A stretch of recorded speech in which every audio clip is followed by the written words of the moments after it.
ወጸቢሆ እንዘ ያርግ እግዚ ኢየሱስ ሀገረ ርህበ በማለዳም ወደ ከተማ መጥቶ ተራበ።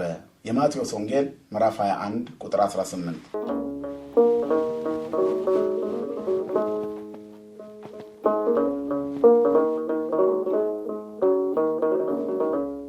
የተወደዳችሁና እጅግ የተከበራችሁ በመላው ዓለም የምትገኙ ይህንን ምስል የምትከታተሉ ይህንን ድምጽ የምትሰሙ ኦርቶዶክሳውያን ክርስቲያኖችና ለወንጌልና ለአዲስ ኪዳን በጎ ፈቃድ ያላችሁ ሁሉ እንኳን ለሰሙነ ሕማማት የተቀደሰችው ሳምንት የመጀመሪያው ዕለት በሰላም አደረሳችሁ።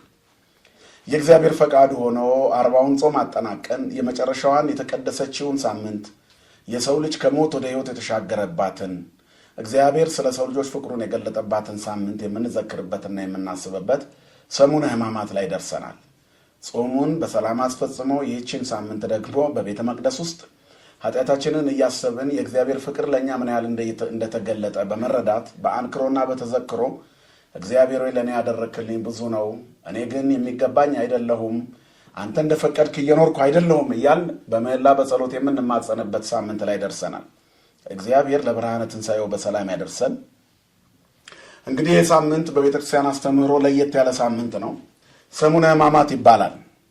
እግዚአብሔር ፍቅሩን የገለጠበት ሳምንት ነው። ሰሙነ ሕማማት ማለት እግዚአብሔር ፍቅሩን የገለጠበት፣ የሰው ልጅ መዳን የተፈጸመበት፣ እስራታችን የተፈታበት፣ ስብራታችን የተጠገነበት፣ መድኃኔዓለም ለዓለም ሁሉ ቤዛ የሆነበት፣ ራሱን በፍቅር የገለጠበት፣ በመስቀል ላይ ውሎ ከእስራት እኛን የፈታበት ሳምንት፣ የፈታበትን ታላቅ የፍቅር ስጦታዎችን የምናስብበት ሳምንት ነው። ሕማሙን፣ ሞቱን፣ ግርፋቱን፣ ስቅላቱን ሁሉ እያሰብን በዚህ ሁሉ መንገድ ውስጥ ክርስትና በምን ያህል በዋጋ በሚጠፋ ወርቅና ብር ሳይሆን ውድ በሆነ ዋጋ እንደተገዛን፣ እሱም በገንዘብ በማይተመነው ውድ በሆነው በክርስቶስ ኢየሱስ በክርስቶስ በደሙና በከበረ ደሙ ፈሳሽነት በተቀደሰ ሥጋው ቁራሽነት እንደተገዛን እንደተዋጀን የምናስብበት ሳምንት ነው። ሰሙነ ሕማማት ይባላል። ሰሙነ ሕማማት ማለት የክርስቶስን ሕማም የምናስብበት፣ እግዚአብሔር ስለኛ የተቀበለውን መከራ የምናስብበት፣ ከጲላጦስ አደባባይ እስከ ቀራንዮ ያደረገውን የሕማሙንና የመከራውን ጉዞ የምናስብበት፣ ነቢያት ስለሱ ሊሞት እንደተወለደ ትንቢት የተናገሩበትን እያሰብን ያ የተፈጸመበትን ጊዜ በማሰብ ራሳችንን ወደ ቅድስና ለማስኬድ ማረን ይቅር በለን እያልን እየሰገድን በምሕረትና በይቅርታ እጆቹ ወደኛ የተዘረጋ እንዲሆን ዓለምን በፍቅሩ የታረቀ እግዚአብሔር በእኛ ጥላቻ ምክንያት እንደገና ከፍቅሩ እንዳንለይ ዓለማውያን የሆንን እኛ ወደ መንፈሳዊነት ለመመለስ የምንጥርበትና የእግዚአብሔርን ፍቅሩን የምናስብበት ነው።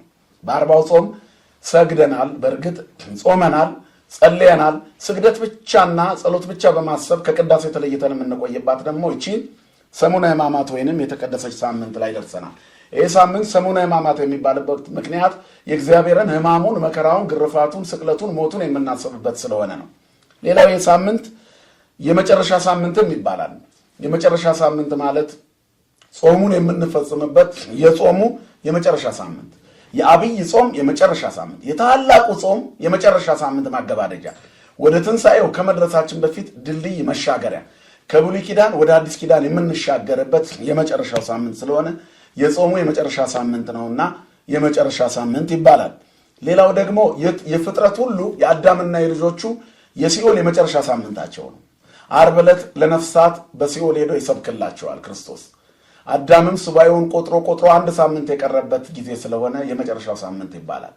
የሰው ልጅ በኃጢአቱ ምክንያት መንጸፈ ደይን ወድቆ የስርቃ አረፋ እየደፈቀ በመከራ ባህር ውስጥ ይሰቃያል፣ በሲኦል ይንከራተታል። ገነት በር ተዘግቷል። ስለዚህ በእመቤታችን የተከፈተው ገነት ፍጥረት ሁሉ የሚገባው ከማርያም ማኅፀን የተገኘው የዓለሙ መድኃኒት ክርስቶስ ገነትን የሚከፍትበት፣ ሲኦልን የሚመዘብርበት የፍጥረታት የሲኦል የመጨረሻ ሳምንታቸው ነው።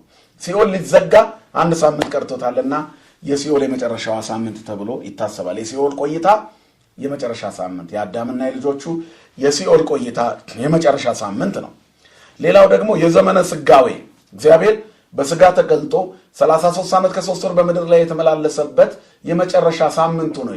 በስጋ ከትንሣኤ በኋላ ባለው የ40 ቀን ቆይታው ሕማሙንና ሞቱን ምክንያቱን እያስረዳ 7ቱን ኪዳናት ያስተምራቸዋል። ነገር ግን በኪደተ እግሩ ምድርን እየቀደሰ የተራበ እያበላ የተጠማ እያጠጣ ድውያነ ስጋን በተአምራት ድውያነ ነፍስን በትምህርቱ እየፈወሰ እየተዘዋወረ የሚያስተምርበት ህብስት አበርክቶ የመገበበት የስጋዊ ዘመን የመጨረሻ ቆይታ ነው። ፍጥረት በመንጸፈ ደይን ወድቆ ያንን ፍጥረት ሊፈታው እግዚአብሔር በስጋ የተገለጠበት የመጨረሻው የስጋዊ ዘመን ቆይታ ስለሆነ የመጨረሻ ሳምንት ይባላል። ከዚያ ብቻ አይደለም። ይሄ በምድር ላይ በመመላለስ የተለያዩ የሐዋርያቱ የደቀ መዛሙርቱ የትዝታቸው የመጨረሻ ሳምንት ነው። ከዚህ በኋላ የሚያገኙት ክርስቶስ ከትንሣኤ በኋላ ባለ አካሉ ስለሆነ የመጨረሻ በስጋዌ ከደቀ መዛሙርቱ ጋር እየተመላለሰ በእነሱ ልብ ውስጥ አዲስ ኪዳንን ስሎ የሚጨርስበት የመጨረሻ ሳምንት ነው። በሐዋርያት ልቦና በወንጌላውያን አይምሮ ውስጥ በመረጣቸው በ12ቱ ምርጦች አይምሮ ውስጥ አዲስ ኪዳንን እስከ መጨረሻ ቀርጾ የሚጨርስባት የመጨረሻ ሳምንት ናት ማለት ነው። ስለዚህ የመጨረሻ ሳምንት ነው። ሌላው በሰውና በእግዚአብሔር መካከል ያለው የጥል ግድግዳ የመጨረሻ ሳምንቱ ነው። ዓርብ ዕለት ይፈርሳል። በሰውና በእግዚአብሔር መካከል ያለው የጥል ግድግዳ ዓርብ ይፈርሳል። ከዚያ በኋላ አዲሱ የአዲስ ኪዳን ሳምንት ከትንሣኤ በኋላ ያለው አዲሱ ተፈጥሮ የሚጀምርበት ሳምንት ነው። ስለዚህ ይሄ ሳምንት የመጨረሻ ሳምንት ይባላል። ለእኔና ለእናንተ በኃጢአት የኖርንበት በስጋ ፈቃድ የተመላለስንበት እንደ ልባችን እንደ ፈቃዳችን እየሄድን የእግዚአብሔርን ሕግ የጣስንበት የመጨረሻ ሳምንታችን እንዲሆንና ከትንሣኤው ጋራ ልቦናችን ተነስቶ በአዲስ ፈቃድ በእግዚአብሔር ሕግ በፈቃደ መጻሕፍት በፈቃደ በትእዛዛተ ሕግ በሕይወት አዲስ ኪዳን የምንኖርበት ሳምንት እንዲሆን አምላካችን እግዚአብሔር ሁላችንንም ይርዳል። በዚህ ሳምንት አገልግሎቱ ከወትሮው የተለየ ነው። በዚህ ሳምንት ውስጥ ስብዓተ ነግ አይደረስም። በነግ በሰለስት በቀትር በተሰዓት እንደዚሁም በሰርክ ምዕመናንና ካህናት በቤተ መቅደስ ይሰበሰባሉ፣ ይሰግዳሉ፣ ይጾማሉ፣ ይጸልያሉ፣ ማረን ይቅር በለን እያሉ ነቢያትና ዳዊት ነቢያትና ሶሎሞን ይነበባሉ፣ ብሉያት ይነበባሉ፣ ከክርስቶስ ጋር የተገናኙ ዜማዎች ይዜማሉ። አባታችን ቅዱስ ያሬድ ለዚህ ብሎ ያዘጋጀው ሕማማቱን የሚያዘክሩ ዝማሬዎች ይዘመራሉ፣ መዝሙራት። ከዚያ ባሻገር እና አባ ጊዮርጊስ ዘጋስጫ የደረሱት ታላቁ የቤተ ክርስቲያናችን የሰሙነ ሕማማት አሳዛኝ ዜማ መልክአ ሕማማት ይዜማል። እነዚህ እየታሰቡ ማረን፣ እሰግድ ለከ፣ እሰግድ ለከ፣ ሰላም ለኪ እያል ይህንን እያሰብን ሕማሙን፣ መከራውን፣ ሞቱን፣ ስቅለቱን ለእኛ ሰላም ይህንን ሁሉ ለእኛ ለሰላማችን ሊያደርግልን የተገለጠውን ጌታ የወለደችውን እመቤታችን ሐዘኗን በመስቀሉ ስር ያዘነችውን ሐዘን እያሰብን ሊሞት የተወለደው ጌታ ከእሷ የተገኘው መድኃኒት ደግሞ ለእኛ የከፈለውን ዋጋ እያሰብን የምናሳልፍበት ሳምንት ነው። ቅዳሴ አይቀደስም። ኦሪትና ነቢያት ይነበባሉ። ስለ ክርስቶስ የሚገልጹ ትንቢታት በሙሉ ይዘከራሉ። ከዚያ በነገረ መስቀሉና በሕማማቱ ዙሪያ የተዘጋጁ ዝማሬዎች ቅድም ያልኳችሁ ሁሉ ይዜማሉ ማለት ነው። በዚህ ሳምንት ቅዳሴ የለም ከሐሙስ በስተቀር። ዕለተ ሐሙስ መድኃኒተ ዓለም ኢየሱስ ክርስቶስ ስጋውን ቆርሶ ይሄ ስለናንተ ህብስቱን ቆርሶ ስለናንተ የሚሰጥ ስጋዬ ነው ብሎ ስርዓተ ቅዳሴ የሰራበት ሳምንት ስለሆነ ዕለት ስለሆነ የመጨረሻዋ የአዲስ ኪዳን መገለጫ የመጨረሻዋ ሐሙስ በአዲስ ኪዳን ጌታ በመዋዕለ ሥጋዌ ተገልጦ ለትውልዱ ሁሉ በትንሣኤው ትንሣኤ ልቡናን ሊሰጥ አዲስ ኪዳንን በደሙ ሊመሰርት የመጨረሻዋ ከስቅለቱ በፊት ያለችዋን የመጨረሻዋን ሐሙስ ስርዓተ ቅዳሴ ሰርቶላቸዋል። ስለዚህ ያንን ያደረገውን ስርዓት ለማሰብ ቅዳሴው ይቀደሳል። ከወትሮው የቅዳሴው ስርዓት ራሱ ለየት ያለ ነው።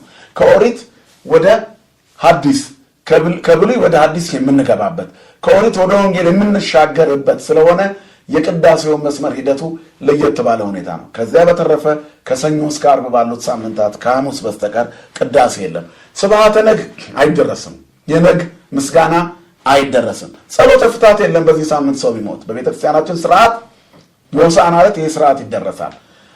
በጠቅላላ የህዝበ ክርስቲያኑን ነፍስ ማረልን ይባላል። መሐራ ጊዜው ለነፍስ ኩሎም ህዝበ ክርስቲያን መሐረኖ ተሳሃሎ ለነፍስ ኩሎም ህዝበ ክርስቲያን ክርስቲያኖችን ሁሉ ማራቸው ይባላል። በሳምንት ውስጥ ለሚሞቱ ሰዎች ሁሉ የሚደረገው ጸሎት በማየ ጸሎት ይዘጋጅና በገጠሪቷ ባለችው ቤተክርስቲያን በተለይ ጸሎተ ፍታት የተደረሰበት ማይ ተከድኖ ይቀመጥና በሕማማት ውስጥ የሚሞት ሰው ካለ በሱ በተጸለየበት ማይ ተረጭቶ እንዲቀበር እንደሚደረግ በቤተ ክርስቲያናችን ከልጅነታችን ጀምሮ ስናይ ኖረናል። የሚደረግም ስርዓት ነው። በተረፈ ለሚሞቱ ሰዎች ሁሉ አስቀድሞ በሕማማት ውስጥ ለሚያርፉት ጸሎተ ፍታት ቀድሞ ይደረጋል።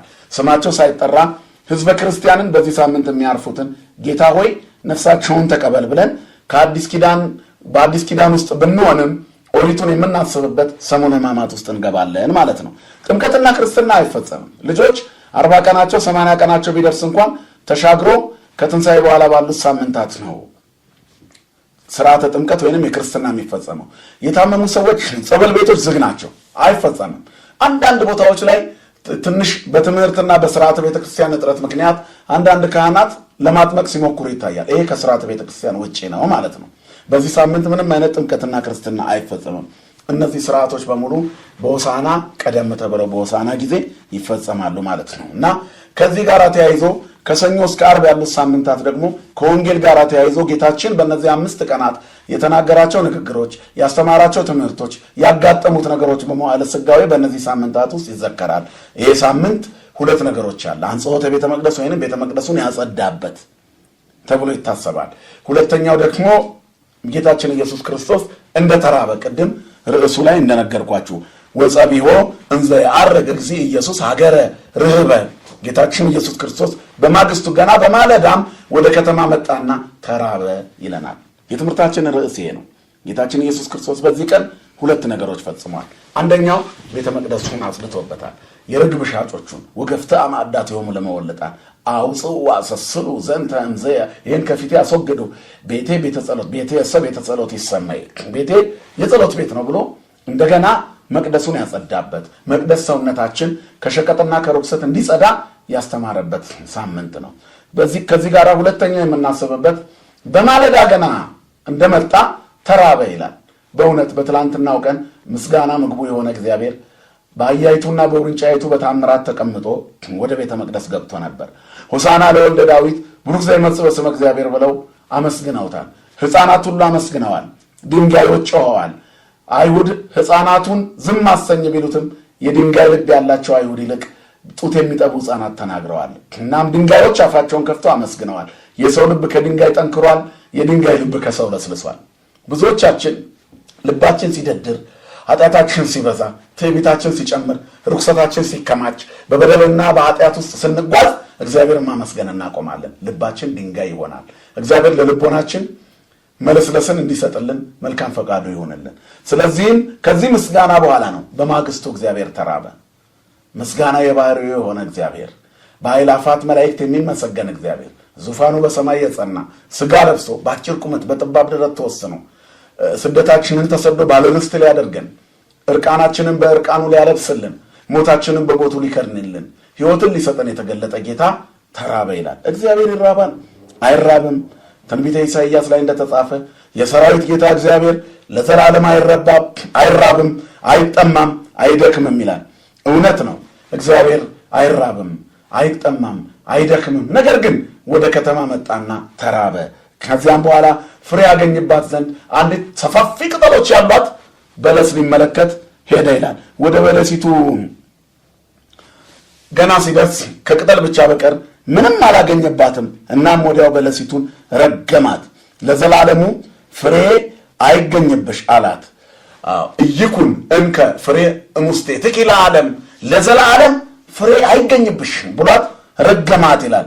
ወየብሰት በጊዜሃ ይእቲ በለስ በለሲቱ ወዲያውኑ ደረቀች። ደቀ መዛሙርቱ ደነገጡ፣ ታወኩ። እንዴት ወዲያው ደረቀች አሉ። ፍሬ የማያፈራ ዛፍ ሁሉ ይቆረጣል ብሎ መጥምቁ ዮሐንስ የተናገረው ቃል በዚህ ይታወሳል። መንሹ በእጁ የሆነ እግዚአብሔር ምርቱን ከገለባው መለየት የሚችል አባት የሰራዊት አምላክ እግዚአብሔር ሁሉን ማድረግ የሚችል አምላክ ከበለሲቱ ፍሬ ሲያጣ እይኩን እንከ እምስቴትኪ ፍሬ ለዓለም አላት። ለዘላለም ባንቺ ፍሬ እንዳይገኝ በቃ እይኩን እንከ ፍሬ እምስቴትኪ ለዓለም ለዘላለሙ በውስጥሽ ፍሬ አይገኝብሽ ብሎ በለሲቱን ረገማት ይላል። አሁን ስለ በለስ የሚናገራል። እግዚአብሔር ተራበ። ባጭሩ እግዚአብሔር ይራባል? ቅድም ኢሳይያስ እንዳለው የሰራዊት ጌታ እግዚአብሔር አይራብም፣ አይጠማም፣ አይደክምም። በባህሪው ቅዱስ ነው። ዓለምን የሚመግብ እግዚአብሔር ተራበ ብሎ መናገር ይከብዳል። ነገር ግን በስጋ የሚራብ ስጋ ለብሷልና ተራበ ይላል። ረሃቡ ግን እዚህ ጋር ስጋዊ ረሃብ እንዳልሆነ እንመለከታለን። ምክንያቱም በማግስቱ ተራበ የሚለው ትላንትና ተመግቦ ነበር። እግዚአብሔር ምስጋና ምግቡ ነው። ምክንያቱም እግዚአብሔር የእኛ ማመስገን እሱን ያስደስተዋል። እግዚአብሔር የሚራብ አምላክ አይደለም በባህሪው። ግን የሰው ልጆች ምስጋናን ሲመገቡና ሲጠግቡ እግዚአብሔር ደስ ይለዋል። የእግዚአብሔር እርካታው የእኛ መመለስ ነው። የዮሐንስ ወንጌል ምዕራፍ 4 ላይ የተዋበችው የሴኬም ሸለቆ አጠገብ በጌባልና በገሪዛን ተራራ መካከል ከሰማርያ ዓለት ቀዳ የመጣች አንዲት ሴት ነበረች። መንገድ ከመሄድ ደክሞ ተቀምጦ ነበረ። በሰማርያ ምግብ ሊገዙ ደቀ መዛሙርቱን ርቧቸው ልኳቸው ነበር። ያችን ሴት ካገኛት በኋላ ውሃ ልትቀዳ በጠራራ ፀሐይ ስትመጣ ውሃ ስጪኝ ብሏት ነበር። ውሃ ስጪኝ ብሎ ጠይቋት ባደረጉት ንግግር ውስጥ ውሃ ጠጥቷታል። ከዛ ደቀ መዛሙርቱ ምግብ ይዘውለት መጥተው ብላ ሲሉት እናንተ የማታውቁት ለእኔ አባቴ ያዘጋጀልኝ ምግብ አለ፣ እኔ ጠግቤያለሁ አለ። የእግዚአብሔር ጥጋቡ እርካታው፣ የእግዚአብሔር ደስታው፣ የእግዚአብሔር መብሉ የእኛ ንስሐ መግባት፣ የእኛ መለወጥ፣ የእኛ በመንፈሳዊ ሕይወት መመላለስ፣ የእኛ በቅድስና መመላለስ የእግዚአብሔር እርካታው ነው። ስለዚህ ተራበ የሚለው የሃይማኖትን ፍሬ ተራበ ከሰው ልጆች ሕይወት ላይ። በለስ ሁል ጊዜ በቤተክርስቲያናችን በልዩ ልዩ ትተረጎማለች እና ፍሬ አጣባት በለስ። እኔና እናንተ ማን እንደሆነን በዚህ እንመለከታለን። ከበለሲቱ ፍሬ ፈለገ፣ አላገኘባትም። ስለዚህ ለዘላለሙ ፍሬ እንዳይገኝብሽ አላት። እይኩን እንከ ፍሬ እሙስቴትኪ ለዓለም፣ ለዘላለም በአንቺ ዘንድ ፍሬ አይኖር አላት። ወዲያውኑ ደረቀች ነው የሚለው። ወየብሰት በጊዜሃ ይእቲ፣ በለሲቱ የእግዚአብሔር ድምፅ ሲመጣ ደረቀች። ምን ያህል ቢታገሳት ነው በለሲቱ እግዚአብሔርን እስከ መስራት ድረስ ያደረሰችው? በቅጠል ብቻ እያታለለች የኖረችው ዛፍ ምን ያህል ብትሆን ነው? ምን ያህል እግዚአብሔርን አሳዝና ነው ይሆን? ምዕመናን፣ ምን ያህል እግዚአብሔርን ልብ የሚነካ በሐዘን የሚነካ ርኩሰት ሰርተን ይሆን? ጸበሉ እየፈሰሰብን፣ ቅዳሴው እየዘነበብን፣ ስብሐተ ማሕሌቱ ሳይቋረጥብን፣ እንደ ጎርፍ የሚፈስ የእግዚአብሔር ቃል ሙሉ ሌሊቱን መንገዱ ሁሉ በሰንበት ዕጣን እየሸተተ የእኛ አፍንጫ ሌላ ሲፈልግ ስንት ጊዜ ኖረን ይሆን? ፍሬ እንድናፈራ ወንጌል እየተነገረን የእግዚአብሔር ሕማሙ ሞቱ ግርፋቱ ለእኔ ነው ብለን እያሰብን፣ እኛ ግን ለሌሎች ሰዎች ሕማምና ሞት ግርፋት የምንመኝ ህዝቦች፣ በዚህ በክርስቶስ መከራውን እያሰብን መስገድ በሚገባን ሳምንት ውስጥ ሸምቀን በጦርነት ጉድጓድ ውስጥ ብዙዎቻችን ተቀምጠናል። በከተማ ያለነውም ጦር አዝማቾች፣ በገጠር ያለነው ደግሞ ተዋጊዎች። በዚህ መካከል እጅግ በሚያሳዝን ሁኔታ መካሪም ተመካሪም ጠፍቶ ሀገራችን የተፈታ ጎጆ ይመስል ትዳሩ እየፈረሰ ልጆቹ እንደተበተኑበት አባወራ ሀገሪቱን ቤት አይነት ሁኔታ መራመድ እንዳለባት ግራ ገብቷታል። በዚህ ምክንያት ፍሬ አጣባት በለስ ሆናለች። እግዚአብሔር ፍሬ ይፈልጋል። የአንድነት ፍሬ፣ የፍቅር ፍሬ፣ የሰላም ፍሬ፣ የህይወት ፍሬ፣ የምስጋና ፍሬ፣ የመለወጥ ፍሬ ከኛ ይፈልጋል እግዚአብሔር። ስለዚህ የሃይማኖትን ፍሬ ተራበ፣ የመልካምነትን ፍሬ ተራበ፣ የሥነ ምግባር ፍሬ እግዚአብሔር ተራበ። ለውጥ የምናይበት የወደቁትን የምናነሳበትን ፍሬ ከኛ ይፈልጋል። ለሌሎች የምንቆምበት ለምስኪኖች ድጋፍ የምንሆንበትን ፍሬ ከኛ ይፈልጋል። ኃይል ሰጥቶን ጉልበት ሰጥቶን ጉልበትና ኃይላችን ቅጠል ብቻ የሆነ ስንቶቻችን ነን? መልካም ድምፅ ሰጥቶን ቅጠል ብቻ የሆነ ድምፃችን ስንቶቻችን ነን? በትዕቢት ምክንያት ሌሎችን የሚለውጥ ቀርቶ እኛን እንኳን ወደ መቅደሱ የማያስገባ መልካም ድምፅ ያለን ስንቶች ነን? እውቀታችን ገለባ የሆነብን ስንቶች ነን? ፍሬ ያጣን በለሶች፣ በውስጣችን እግዚአብሔር በረከት ያጣብን ስንት ሰዎች ነን ምዕመናን? እና እስቲ ከዛሬዋ ሰኞ ጀምሮ እስቲ ቺን ሳምንት እንጠቀምባት፣ በትህትና በመስገድ በመርበርከክ በዚህ እንጸልይባት። እስራኤላውያን ይህንን ነው ያጡት። እግዚአብሔር ወደዚች ጉባኤ ቤት ወደ እስራኤል ጉባኤ ቤት መጥቶ ነበር እስራኤልን ሊለውጣቸው፣ ሕይወት ሊሰጣቸው በመካከላቸው ተወለደ። ነገር ግን ቤተ እስራኤል አዲስ ኪዳንን ለመቀበል ዝግጁ አይሆኑም። የእስራኤል ጉባኤ በሙሉ የሚያስበው ክርስቶስን እንዴት እንደሚሰቅል ነው። ስለዚህ በለስ ብሂል ይላል ቤተ እስራኤል ውእቱ፣ ቤተ እስራኤል እሙንቱ ይላል። በለስ ብሂል ቤተ እስራኤል እሙንቱ። በለስ ማለት የአይሁድ ጉባኤ ቤት ነው ይላል። ቤተ እስራኤል ናቸው የእስራኤል ቤተሰቦች፣ አይሁዳውያን፣ ጸሐፍት ፈሪሳውያን፣ መጻሕፍትን እናውቃለን ያሉ እውቀታቸው ገነት ያላስገባቸው የአዲስ ኪዳኗ ቤተክርስቲያን ደጅ አላደርሳቸው ያለ በትዕቢት የተሞሉ የእስራኤል ጉባኤ ቤት ለምጻም ሲያነጻ፣ ሙታን ሲያስነሳ፣ የሰዎችን ቅድስና ሕይወት ሲገነባ፣ የታሰሩትን ሲፈታ፣ አጋንንት ያደረባቸውን ነፃ ሲያወጣ በቅናት የሚከተሉ ቤተ እስራኤል ናቸው። በለስ ብሂል ቅጠል ብቻ ለብሰው ብቻ የሚታዩ የቃል እግዚአብሔር እውቀት ብቻ ለውጥ የማይታይባቸው ቤተ እስራኤል ናቸው። እግዚአብሔር በእስራኤል ጉባኤ ቤት የሚያሻውን አላገኘም፣ የፈለገውን አላገኘም እና አዘነ። ተርቦ ነበር። በቤተ እስራኤል ለውጥ ተርቦ ነበር። ለውጣችንን ፈልጎ ሕይወታችንን ፈልጎ እግዚአብሔር ተርቦ ነበር። እግዚአብሔርን አላጠገብነውም። ከኛ የሚፈልገውን የሃይማኖትን ፍሬ ምግብ አልሰጠነውም። ከኛ የሚፈልገው የምስጋናችንን ፍሬ ምግብ አልሰጠነውም። ከኛ የሚፈልገው የከንፈራችንን ፍሬ ዝማሬ አልሰጠነውም። ከኛ የሚፈልገው ድሆችን የማንሳት፣ ምስኪኖችን የመደገፍ፣ ያጡትን የመጎብኘት፣ የታመሙትን የመጠየቅ፣ የታሰሩትን የማስፈታት፣ በአንድነትና በፍቅር የመኖር የምግባር ፍሬ እግዚአብሔር ከኛ ፈልጎ አላገኘም። እስራኤል ላይ ይሄንን አላገኘም። ስለዚህ ምድርን ሊቀድሳት ቢመጣ የተቃውሞ ጉባኤ በዛበት። እናም የእስራኤልን ጉባኤ ቤት ረገመው።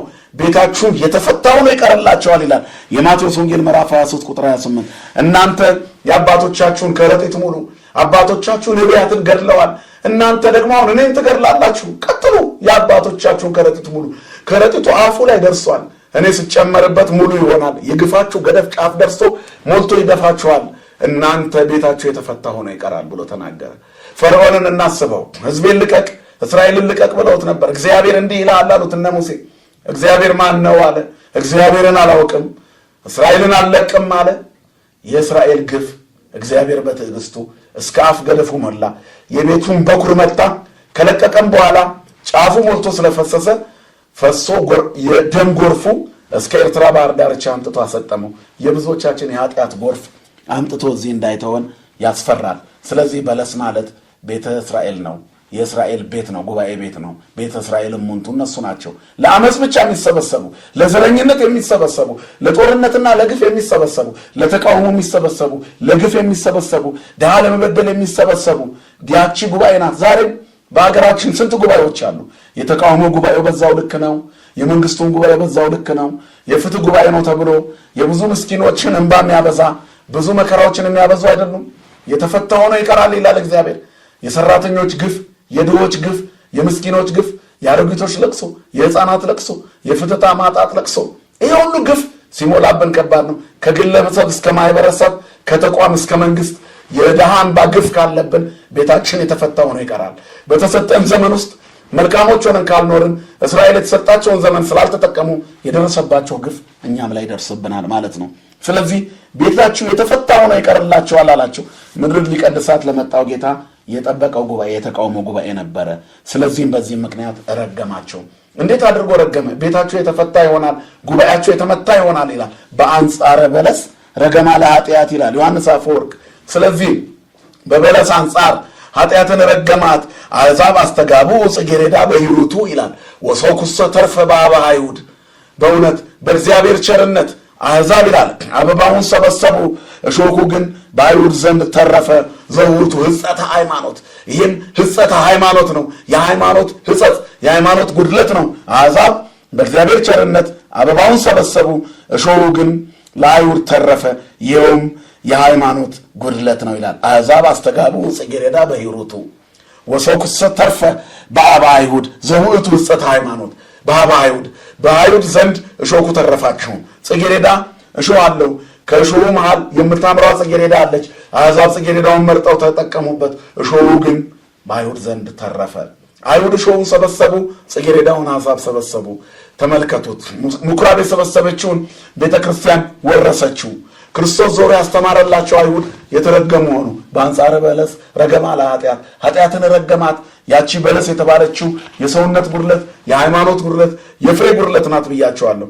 ስለዚህ እሾህ እርግማን፣ አበባው ደግሞ ጸጋ እግዚአብሔር ልጅነት ነው። ልጅነትና ጸጋ እግዚአብሔር ለአሕዛብ ተገለጠ። ኢሳይያስ ላይ እንደተጻፈ ላልጠየቁኝ ተገኘው፣ ላልፈለጉኝ ተገኘው፣ ላልጠየቁኝ ተገለጥኩ፣ በስሜም ላልተጠራው ሕዝብ እነሆኝ አልኩት ይላል። እግዚአብሔር የመጣው በቤተ አይሁድ ነበር፣ ከአይሁድ ቤተሰብ ነበር፣ አልጠቀሙትም። እነሱ ግን አሕዛብ ሰበሰቡ። አሕዛብ ጽጌረዳውን ሰበሰቡ። በጣም ደስ ይላል። አሕዛብ አስተጋቡ ጽጌረዳ በሂሩቱ ወሰኩሰ ተርፈ በአበ አይሁድ ዘውእቱ ሕጸተ ሃይማኖት። የተረፈው እሾሁ የሃይማኖት ጉድለት ነው። እውቀታቸው፣ ጥበባቸው ለእግዚአብሔር መንግስት አላስገባቸውም። የአዲስ ኪዳን ምዕራፍ እንዲሻገሩ አላደረጋቸውም። ስለዚህ ለዘላለሙ ፍሬ አይገኝብሽ ብሎ እግዚአብሔር በውስጥሽ ፍሬ አይኖር ብሎ ቤተ አይሁድን ረገማት። እስከ ዛሬ ድረስ ደሙ ላዕሌነ ወላዕለ ውሉድነ ይቤሉ ይላል። ደሙ በእኛና በልጆቻችን ላይ ይሁን ብለዋልና በእርግማን የሚኖሩ ሆኑ። እኛ ግን በረከቱን ሰበሰብን። ምዕመናን አይሁድ አንሁን፣ ክርስቲያኖች እንሁን። አይሁድነት ገዳይነት ነው። ይሁዲነት ደም አፍሳሽነት ነው። በእሴ ደም ወጎላዌ ያስቆረረ እግዚአብሔር ደም አፍሳሹንና ሐሰተኛውን፣ ክፉን፣ ጨካኙን እግዚአብሔር ይጸየፈዋል ይላል። እግዚአብሔር የሚጸየፈው ስራ እንዳንሰራ፣ እንደ በለሲቱ ተረግመን እንዳንቀር፣ ፍሬ ያጣብን ሰዎች እንዳንሆን፣ በበለስ አንጻር የተረገመችው ኃጢአት በእኛ ላይ ኖራ ይዛን ገደል እንዳትገባ፣ ተረግመን እንዳንወድቅ ያስፈልጋል። ስለዚህ የመጀመሪያው ቀን ሰኞ ሁለት ነገሮች የሚታሰቡበት ነው። ቤተ መቅደሱን ያጸዳበት የእኛን ሰውነት እንዲጸዳ ቤተ መቅደስ ቢል የእኛ ሰውነት ነው። ቀጥሎ ደግሞ በለሲቱን የረገመበት ፍሬ የሌላቸው በሙሉ የሚረግፉበት በአዲስ ኪዳን የሚኖሩ አሕዛብ አስተጋቡ ጽጌረዳ በሂሮቱ በቸርነቱ በእግዚአብሔር ቸርነት አሕዛብ የጽጌረዳ አበባውን ሰበሰቡ ልጅነትን ጸጋ እግዚአብሔርን ወሶኩሰ ተርፈ በኀበ አይሁድ ዘውቱ ሕጸተ ሃይማኖት የሃይማኖት ሕጸት ጉድለት የሆነውን እሾሁን አይሁድ ሰበሰቡት። እሾህ ሰብሳቢዎች እንዳንሆን በረከት የምንሰበስብ እንድንሆን ያስፈልጋል። አምላካችን እግዚአብሔር የነገ ሰው ይበለን። ነገ ደግሞ በዚህ ልክ እንማራለን።